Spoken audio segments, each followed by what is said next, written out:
We all have thought about death, but how many of us would dare write an entire book about it? Arun Shourie did. The veteran politician, author, and bibliophile does not need any introduction. His new book, Preparing for Death, is a revelation. Senior journalist and author Kaveri Bamzai and edX's chief reporter Daniel Thimaiya will talk to him about his book, his experiences, and much more. I am a huge fan, and I have always been, and I'm sure Daniel is as well. Oh, I And am. thank you so much for joining us. And really, please do talk to us about Preparing for Death. It is such a marvelous document about life and death. Well, of course, everybody whom you would ask, how should I prepare for death? The first, for a good death, the first thing they would say is lead a good life. Yes. So that is true. And but for preparing for the last months or the last days and the last moments, specific exercises were developed, certainly by the Buddha and the meditation masters among the Buddhists, and they put great emphasis on it. That even if I have led a good life, if I am so attached to that good life or to the goodness which I think I have done, then again there'll be a problem at that time.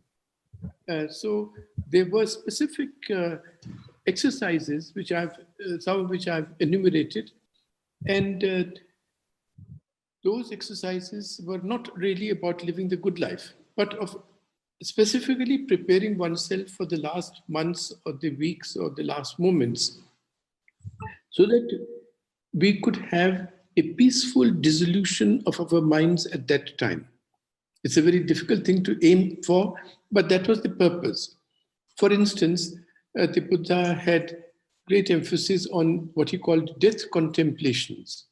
In those days, bodies were often just thrown, in some grounds, and they were neither burned nor buried sometimes, and therefore you could see corpses in different stages of decay. And the Buddha says you should contemplate that. Go there to the charnel ground and see a corpse that has just been thrown, a corpse that is 1 week old, 1 month old, 6 months old, 1 year later, how the bones have become, what is the condition of the bones, and 10 years later when they have become dust. So, and all the time thinking that this is what's going to be the condition of my body also. So that really is not so much a practice about a good life. It is a separate practice for death. So these are also enumerated there. Mr. Shourie, I wanted to ask you particularly about, the last moments of people like Ramakrishna Paramhans, which you talk about, where he sees God inside him and outside him. And, it's such a mystical and magical experience. Talk a little about that, because in your prior book, you've also talked about suffering, and really that and this seem like companion pieces. So talk a little about that. You see, there are 2-3 things that are remarkable. One, that he had so conditioned himself that death was just a change of clothes for him. Even so, you will find that like a child, very often he is, Doctor, will you please cure me of this pain? Sometimes it's like that. Raman Maharishi is not like that at all. Yeah. So that is the childlike nature of Sri Ramakrishna.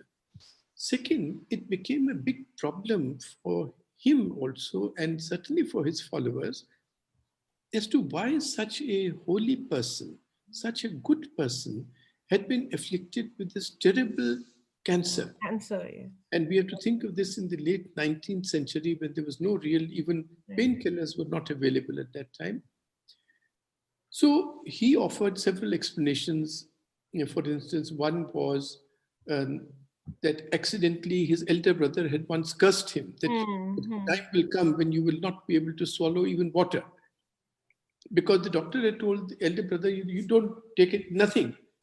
He was ill, so he said, don't take anything, don't even take water. Right. But the brother reached out to take some water, and Sri Ramakrishna took it away from him. Right. And that accidentally, he cursed him that, no, you are doing this to me. A day will come when you will not be able to swallow water. Similarly, he said that one of the reasons was that people would come and touch his feet, and he would be taking on their bad karma. And this is what was the result. And the more prosaic reason may be a type of pan that he used to eat. Yes. We don't know. But then they started, so what is the purpose of this illness? Yeah. And he says at one stage that the purpose of this illness is to sift those who just come to tell me, oh, hello, sir, how nice, sir, please get well. And those who will actually give up their life and now serve me. That will be the core through which he will continue the work. He would want the work to be continued, to sift the followers. This is one purpose, he said. Second purpose, he said, was to move him from Sagun worship to Nirgun worship. That's what you are mentioning, that he sees God inside, outside. And that from the form, the God with form, let us say Ma Kali, in his case, to the God without form. So this is, and of course, it was not something that required, in his case, preparation. But Raman Maharishi certainly counsels us to focus on that, on this, what he calls the self.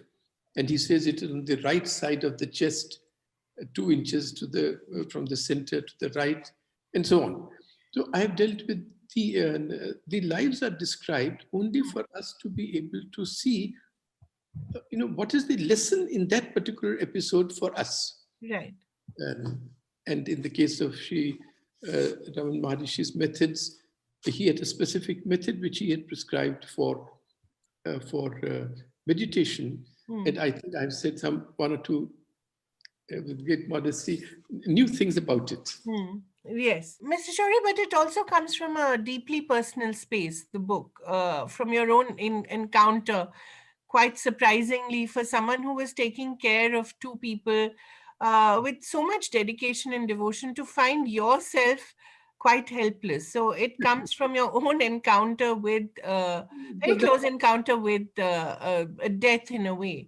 And that also allows you to think about all this.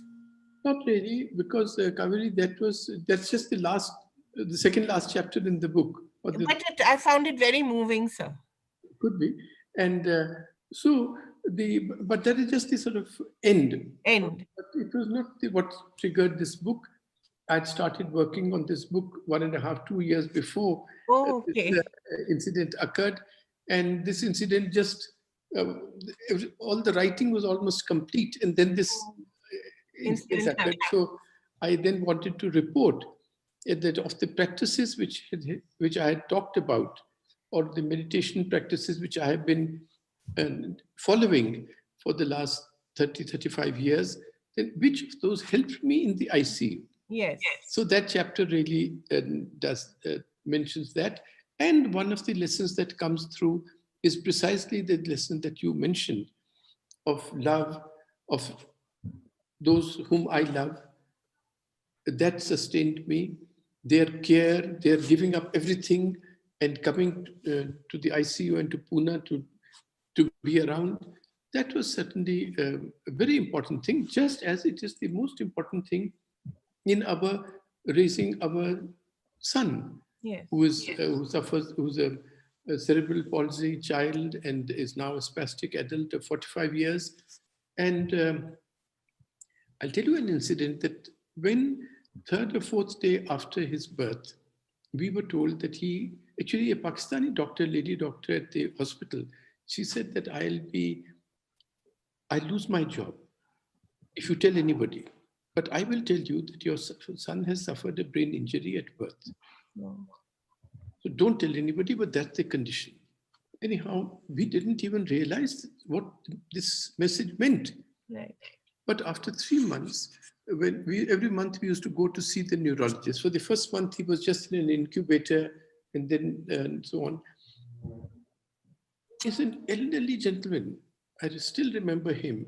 I think he was a professor at the Georgetown University, Professor Kennedy. And I told him, sir, that I have resigned from the World Bank and we have to go back. But if you feel, we have been told that this child has a brain injury, if you feel that staying here will be required for this child, well, I'll request the World Bank for the job again. He said, young man, I have not, no, you should go back. I have not been to your country, but I've heard that your country, the families are close nets. And as this child grows up, if you are here, I can help you measure him against some milestones. That he's 3 months behind, he's lagging 6 months, he's lagging 1 year. But as observant parents, you will yourself see that. But if what this child will need is a net of love and security. Right. And your families can provide that. We can't. That is such an important point. And we are losing it today in India because our families are getting scattered. Children live here and there. We have come to look upon the joint family as a means of oppression and so on. But that is a very important sentence, and it has come through in Adit's life. Yeah. We lived with our parents. My mother-in-law gave up everything of hers to come and live with us. And because of her strength, we survived. So that was a lesson of what you call love and family and friends. And the same thing now, that in the ICU, the most important thing, of course, is the skill of the doctors, but more important is for sustaining the mind, the love and affection of those whom you love. Right. And that's really quite remarkable. And I think it's a real tribute to, something that we're losing out on, as you said. And that's a pity. We really have to, apart from the lesson of honing the mind, which you write off very well, and, all the exercises that you practice are clearly lessons for us to follow as well. I think they really do sharpen. I was trying some of them. They really do sharpen the mind and focus the mind. Could you also talk a little about the Mahatma's last moments? Because I felt a deep sadness when I read that. In a way, the decline begins with Kasturba's death, and then, of course, everything that happens. And the last moments are again tragic, but also quite. They seem quite obvious that, yeah, I mean, something like this would happen, and he seems to be expecting it. And see, a lot of has been read into several statements which are recorded at that Yes. time. Yeah. And for instance, he says, I've heard this from 2-3 persons, that he said he's losing control over his sleep. He was one person who could sleep by the minute. If he said, I'll sleep for 10 minutes, he'll sleep exactly for 10 minutes, Right. go deep into deep sleep, and then come out exactly when the clock came for 10 minutes. Which we now call Yog Nidra. Well, Yog Nidra is into which you have not gone into the sleep as we know sleep, of Right. unawareness. Right. You are aware of going into the condition of sleep, but you're not actually asleep. Asleep. Now, in the case of Gandhiji, he could actually go into sleep and then come out of it. So he said that this is one of the indices to watch, that if he starts losing control over his sleep, his days are numbered. I heard this many years ago from a gentleman called Manibhai Desai, who second is that he said, I am beginning to become irritable. Right. That shows that my days are numbered. Now, on the question, then one day on the 29th of January, one day before this, he tells his niece, write down. She used to maintain a diary. Yeah. Write in the diary, if I die of an illness, even if only of a small boil wasting on my bed, Hmm. then know me to have been a fraud, and it shall be your duty to proclaim it to the world. But if I die at the hand of an assassin, with Hey Ram on my lips, know me to have made good my claim. Now, similarly, he is then that day on the 30th, his time for going to the prayer meeting is at 5 o'clock, but Yeah. Sardar Patel has come at 4 o'clock, Right. and nobody can interrupt their conversation. But 10 minutes into the, after 5, these young girls, they feel he's going to scold us. So they go in and tell him, Bapu, time ho gaya, aaj 10 ho gaya. He said, oh, wo jaldi utho. She sits down.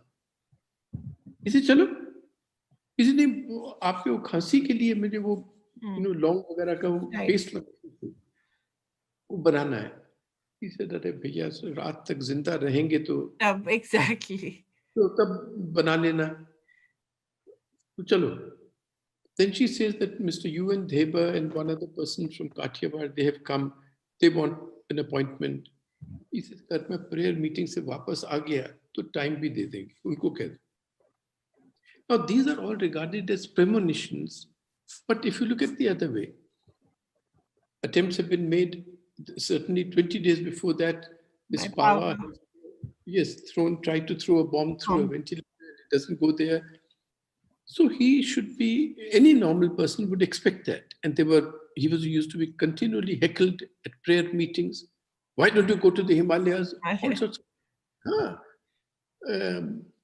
you're an old man, you're just because people were angry that he has not been tough enough with Jinnah and others. What could the poor man do?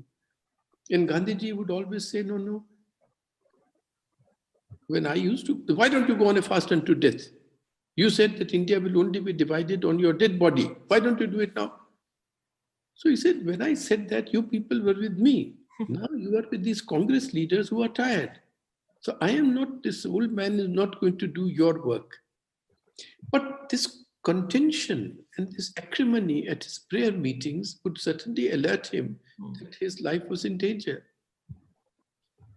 Similarly, even as he is saying कि अगर वापस आएंगे तो होगा, he is planning a trip to Wardha, to his ashram, for 15 days he's going to stay there. He's saying that all the constructive workers should come there.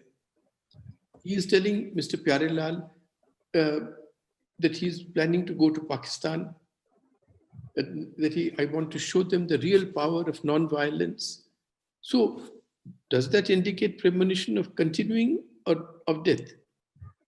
So very often we read premonition and other things retrospectively into remarks which anybody may be making. I've said that the fact that I have started writing this book, and does it mean that I had a premonition I'll be dying soon, or that I'll live long enough to write a 500-page book? Mr. Shourie, one of the things that was very compelling for me was that, especially now during the pandemic, I dare say that humanity as a whole has never really even contemplated being as close to death as we have been in these days. When is it, from your reading of all of these great people and their last days, when is it that the consciousness actually sort of comes to terms with the fact that one is going to die? I don't know if one ever comes to terms with that. I mean, ordinary people like us, these big people. I wouldn't call you an ordinary person by a long shot. But these big persons, these persons of great insight, for them it is what Kaveri said, sort of comrade in arms. But for us, it is something very far away.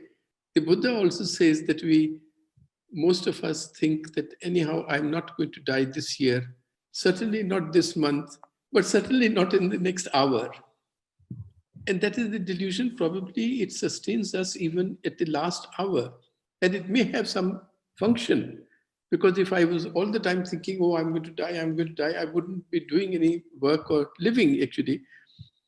And so I do not know at what stage, but there are constant reminders to us, not just in pandemics. There was the influenza epidemic in the early 19th century, 20th century. and so on, Spanish flu. But for instance, in our societies, where our families are close, we have periodic reminders in the death of our parents, the death of other close relatives, the death of cousins or others who are younger than us. So they are constant reminders. Similarly, death is not as yet medicalized in the sense that most of us die at home, not in hospitals, as maybe in the West they do. Third is that in our case, you will see a body being carried to the cremation or the burial ground. In the people carrying the body, and they'll be chanting Ram Nam Sat Hai or something else, if the person was a Muslim, and or they will be going in a silent. So that is also a constant reminder, the same as it was in Buddha's time to the Buddha. It was one of the noble truths, one of the noble emissaries, the body being carried, and he asks, "What is this?" Of course. So, but in the West, probably it is in a sealed. Yeah, it's a very sanitized process, and Yes. very different from what we do. In our case, maybe all those reminders also seep into our consciousness and awareness that yes, it's going to happen.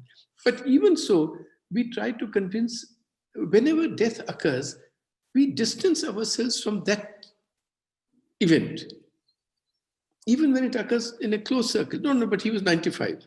No, but he was 80. Or in the case of Punjab terrorism, after all, it was next to Delhi, but it was happening in Punjab. Or when Mr. Jagat Narayan was the owner of, editor of Punjab Kesari, he was killed, and then his son was killed. But many of us journalists in Delhi who were writing about Bhindranwale and others, all the way over in Punjab. Jalandhar mein the, hum Delhi mein hain. So that's, we have subconscious ways of distancing ourselves from death, and the advice is, please go closer and see whether it could not have been for us. Does that sort of lend to a sort of self-morbidity, though? I mean, for people when they think about being closer to death, because you have a section of people who are always sort of thinking, I'm going to die now, I'm going to die now. And very often they outlive people who don't ever say that. Is that paradox something that humanity has come to terms with? No, but you see, that's a very important point, that these thoughts about death should not become morbid thoughts or sink one into depression. In fact, one is to watch our mind. And the Buddha says, and the subsequent masters say, that if those death contemplations make you depressed, then please get up, do walking meditation. Don't pursue that. And, so that is one of the things to watch in our own minds. The objective to be reached, in the Jains describe it very well, that you should reach a stage in the end of being both indifferent to life and to death. Because if you are fed up with life and longing for suicide, for death, then it is suicide. And that is not recommended at all. In fact, that is frowned upon. So that even when a Vinoba decides to fast unto death, it is with perfect equanimity. It is not because he's got disgusted with his own body or his life or with the state of affairs in the country. No. It is a matter of choice, I suspect. Time ho gaya, kafi ho gaya, chalo. I'm curious because you talk about, sort of accepting where the body is at and accepting what your state of, your mind often disagrees with your body and it refuses to see reality when it comes to death. But when you look at these great people, like Kaveri, of course, pointed out, they seem to have had a sense of where things were going and how things were sort of panning out. Is that a sort of consciousness that people can sort of develop through either through reading or through meditation or anything of that sort? Certainly through meditation. Of course, as we age, the emissaries of Mara come closer and teach us more explicitly. limbs start failing, memory starts failing. So all those are indications that, yes, the destination is coming closer. But other than that, I think meditation and other things, practices in which we are asked to distance ourselves from, see, if there's a sensation, there's a breeze outside and there's a sensation on the skin. I notice the sensation. That sensation is not me. Therefore, by noticing it as a separate thing, I am actually, in a sense, distancing myself from that sensation or from the limb to which that sensation is happening.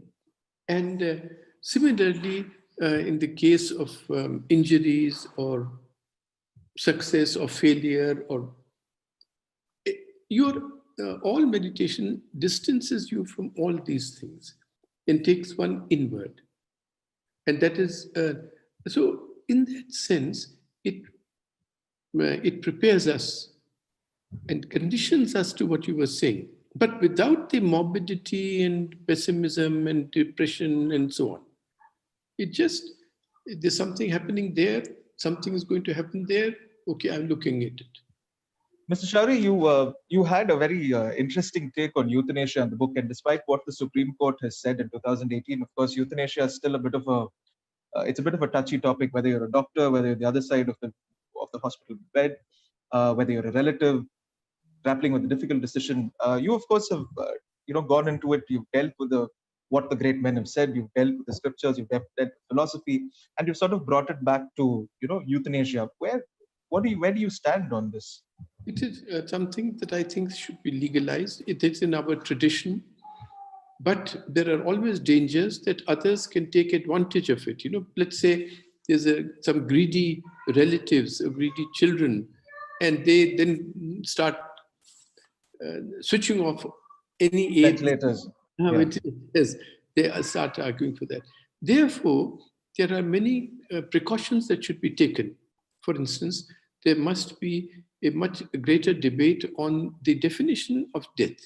Let's say of brain death. Now it is regarded that that's the criterion. That's right. What is brain death? I've described in a previous book called Two Saints, in which they have discovered that there is residual consciousness even after declared brain death. That's right. For vegetative state for a long time. So brain death should be demarcated, its symptoms much more carefully in Indian medical literature. And if that is going to be the criterion. If another criterion could be of terminal illness, for some people it may be, I don't want to become dependent on others. I don't want to be a burden on others. And you believe it should be a personal choice? Yes, I think so. And that choice should be made when we are well. And it should be written down in a living will. And we should find out what are the rules and legal requirements for a living will. That has it to be registered, has it to be known to several family members, and so on. But the condition but the final decision, I think, should not be left to relatives. One is that some relatives can be greedy in some families. The other is that they can be ridden with guilt if they have to take a decision. So the best is, I should write down the criteria. For instance, if I am going to become a burden,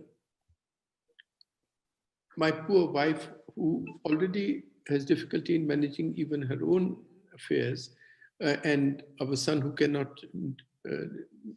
look after himself, if I am also going to be another burden on my poor wife, maybe let's say that's the criterion.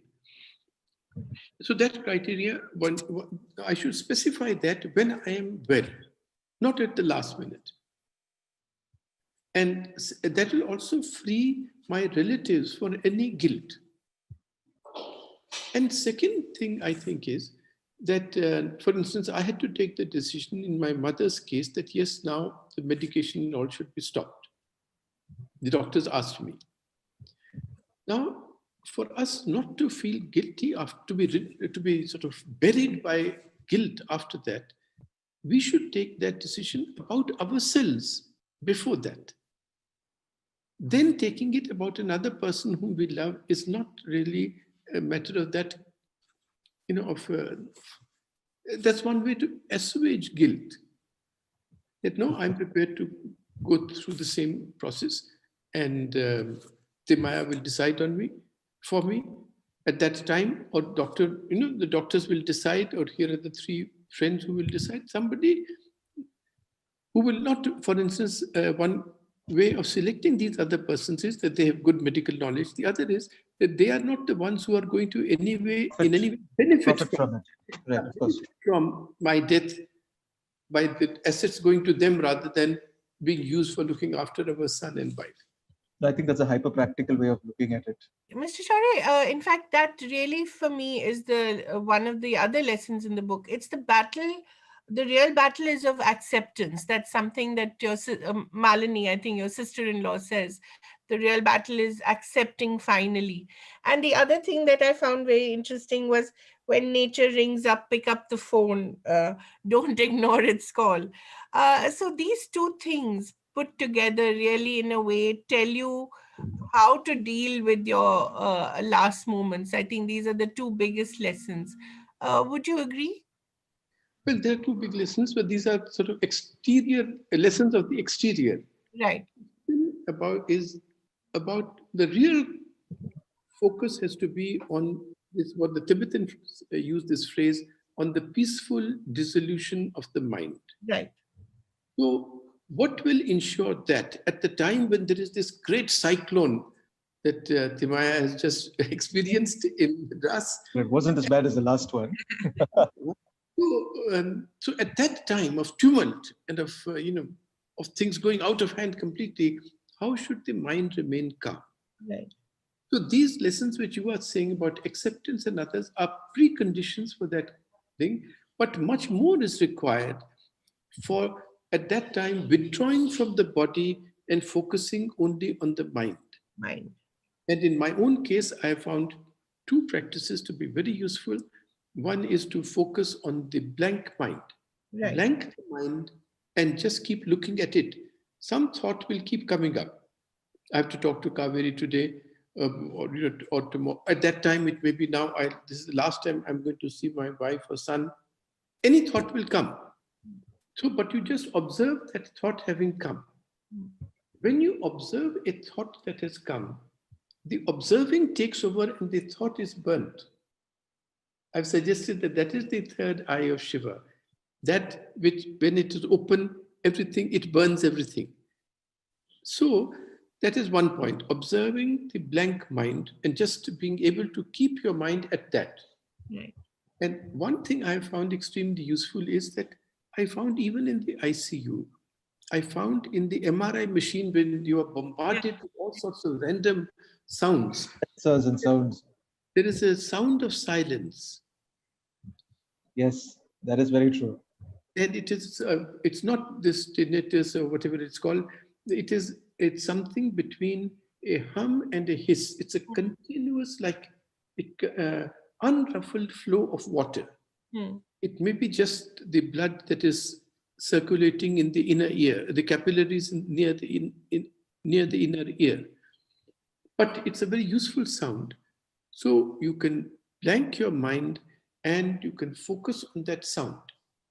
These two things then complement each other. And supposing we can do this at the time when our body is finishing, our breathing is going down, whatever the numbness is advancing from the soles of the feet up, from the extremities to the heart. As the blood flow sort of ebbs, slows down. Yes, but we continue to focus on the mind. That's what we should aim at. It's not going to be easy, but practice of 30, 35 years, 40 years may help. So start early. And you also talk about Matthew Ricca and him entering MRI and, that the 3 hours he came back happier than ever. So they asked him, how do you feel? He said, well, it was a short meditation retreat. That's where when I read Matthew Ricca, you'll often find him And he's a tall gentleman. Yes, yes. And you'll see him at the Dalai Lama's meetings Yeah. quite often on mind-body relationships. And when I read his book, David Goldman has this in his preface, that he's the happiest man in the world. He's Right. known that Yeah. because all the EEGs and all the measurements in the brain showed him to be completely happy. And but the prime, That is why I wanted to get into the MRI machine. no, that's And I tried to do it voluntarily, yeah. but no. So everything busy, other cases are going on. So, but here were 2-3 chances in which I just had to be. Just this train of thought, because the prime minister tells him, please incorporate pranayama as well, and then he talks about the Iceman, and they have an interesting exchange. Would you like to talk about that, Mr. Shourie? Well, and the prime minister said, "Ki kya kya karte ho subah?" So then I told him, "Ki I do 45 minutes of meditation." He said, "कैसे पता लगता है कि 45 minute है?" मैंने कहा, "जी मैं पद्मासन में बैठता हूँ." I said, "Padmasan," and my legs tell me that now it is time. So, and it so happens that I can sit very comfortably till 45 minutes, and then I know that now both my legs are asleep. So it happens to be 45 minutes. Then I do asana, and that takes another 45 minutes. He said, "नहीं प्राणायाम भी करना चाहिए." And तुम वो YouTube पर Iceman को देखो, उसने बहुत अच्छी तरह समझाया. So he's from one of the Scandinavian countries. He is, he goes into the ice, he goes into ice cold water and so on. And he probably, those exercises of the breath are things that are quite conventional in India. You'll see that most of our yogis teach the same thing. I mean, there's a book, let's say, of Mr. B.K.S. Iyengar on pranayama, and it is the same exercises. Maybe the Iceman has developed them in a particular way, and it's always good to read about these things without marking the book, without taking notes. Because otherwise, what will happen is next time you read the book, you will only see the passage which you have marked. Right. But maybe at the next time, something else is more relevant. So it is good to listen to the Iceman and to read Iyengar and not take notes, but let it just seep in. Right. I used to do pranayama, then I had left it, but after the ICU and the Prime Minister reminding me of it, I have resumed it again. Okay. Has that helped? Yes, I'm sure it helps. Yeah. And I do not know about Delhi because of the pollution. Yeah. But here, if you see, it certainly helps. It's a good time to be doing pranayama in the. Wow. So you can. Yeah, It's all. I don't think you can ask for a better location, honestly. I love the way you describe the move to Lavasa as well. You talk about it being like a military exercise, moving everything to It's like a Mughal army moving. Mughal army. Yeah. So we have to, because we are a two-wheelchair family. What will happen in the airplane? There has to be an emergency injection that must be available for our son, and so on. So there's a whole paraphernalia, and it is. And one of the other remarkable things was you're testing your memory and reciting poetry to your audience, whoever it is, usually wife and your sister-in-law. And I love your sister-in-law's comment about Arun's brain being atrophied, and your family has a good laugh about it. But obviously, your brain is not atrophied at all. I don't know about that, but the doctor told us. They told me that yes, one of the reasons that the bleed did not have that much of a destructive effect on your brain is that with age, like everybody else, your brain is atrophied. That's looking at the bright side of things, I suppose. It was a lot of merriment and satisfaction that we don't have to listen to this fellow too much because his brain is atrophied. But you entertain them a lot with your shairi and your poetry. Would you like to give us one that sums up this whole exercise of having written this book, come so close to death, and survived it, and touch would come out looking better? There's a wonderful couplet of Akbar Ilahabadi. He was a judge, a session judge, I think, in Agra in the 1920s, Right. and he was a great satirist in Urdu poetry. So he says at one point that ki ibadat mein bhi rehta hai maut ka khatka. Hmm. You know, even in prayers, Hmm. we hear the footfall of death. Hmm. इबादत में भी रहता है मौत का खटका, करते हैं खुदा याद कि कर लेना खुदा याद. Yeah. We remember God, lest He remember us. Yeah, that's really well put. In fact, that reminds me of this other line in the book that you end with, where you're asking for advice, and the advice you get is just take morphine. That's Dorje, the head of the Tibetan Center in Delhi. And I had gone to him and I was asking him that these are the, I want to learn the Tibetan practices because they're very elaborate practices for the last moments. Right. And I want to be able to deal at that time. What will enable me to deal with the pain at that time? And he said to me, he said, Arunji, I think it is best to take morphine at that time. So that was my sister-in-law said, Malini said that is a very Dalai Lama answer. Because it's very practical and it also punctures your pretensions that you can learn those practices. Amazing. That's really one of the great things about this book as well. Despite being about death, which, as Daniel said, is actually quite a morbid subject, it's It leaves actually you quite feeling very funny. light. Yeah. No, and it's quite Yeah. funny as well, And I think that's one of the greatest things about it, that it actually leaves you with a laugh. Actually, Which is a rarity in itself. that's one thing we have to learn. Yeah. I think too many of these godmen and all are frightening us, but that's something we have to learn from the Dalai Lama. Yeah. He's always making you laugh at all times. Yeah. And if you don't mind my repeating a joke, which I have said once or twice on these exchanges, there's how we can internalize the lesson lightheartedly. Mm.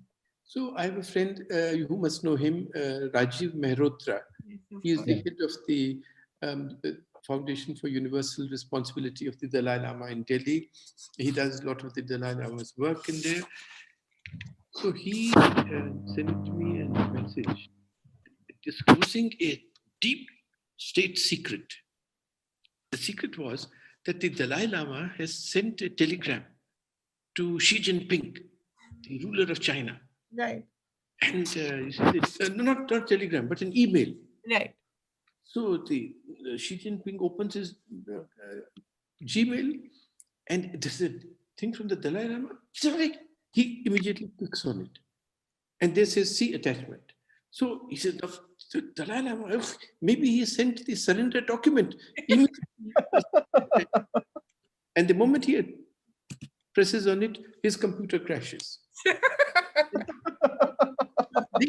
Computer, like the computers of the members of the Central Committee of the Communist Party, they crash. And then all the senior generals of the PLA, their computers crash. So Xi Jinping is furious and he sends a telegram to the Dalai Lama. What do you think you are doing? What is the meaning of all this? So the Dalai Lama sends a telegram back. With attachment comes suffering. That's the best virus joke I've heard in a long time as far as China is concerned. I think the wonderful way to end this conversation. Thank you so much, Mr. Shourie. Thank you so much. Daniel, is there anything else you'd like to add? No, I think that was, like you said, the book leaves us with a laugh, and Mr. Shourie, of course, leaves us with a laugh. Thank you so much for that, Mr. Thank Shourie. you so much, Mr. Shourie, and all the very best.